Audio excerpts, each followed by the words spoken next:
Music by Arpan जी।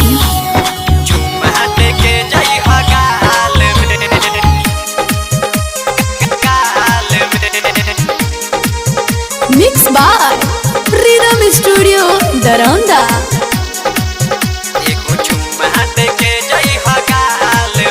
जाने जाए से पहले ससुरबा एगो चुम्मा दे के जई हो गाल में, चुम्मा दे के जई हो गाल में। जाने जाए से पहले ससुरबा एगो चुम्मा दे के जई हो गाल में। कर तोहार इंतजार हम, कर तोहार इंतजार हम मिले आ जई हो कोनो हाल में। जान जाए से पहले ससुरबा एगो चुम्मा दे के जई हो गाल में। जान जाए से पहले ससुरबा एगो चुम्मा दे के जई हो गाल में।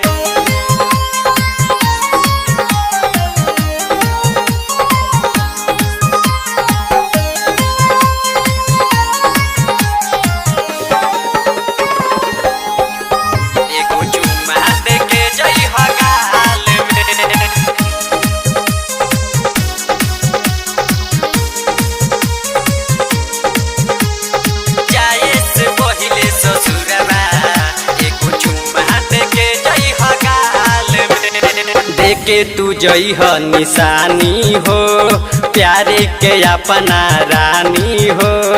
शादी के बाद हो जईबू तू तो दोसरा के दिल बर जानी हो, दोसरा के दिल बर जानी हो। देखे तू जई हो निशानी हो प्यारी के अपना रानी हो।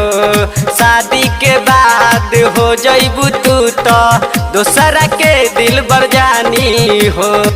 होई दोबारा मुलाकात तो फिर, होई दोबारा मुलाकात तो फिर ना जाने कवना साल में। जान जाए से पहले ससुरबा एगो चुम्मा दे के जई हो गाल में। जान जाए से पहले ससुरबा एगो चुम्मा दे के जई हो गाल में।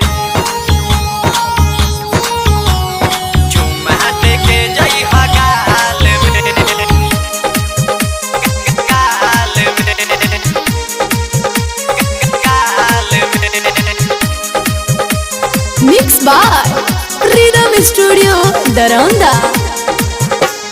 भूली हो ना हमके तू जाके हो पियवा के अपना पाके हो। फोन जाने करी हो भोर जान परी हो अपन तू घर बसा के हो, अपन तू घर बसा के हो। भूली हो ना हमके तू जाके हो पियवा के अपना पाके हो।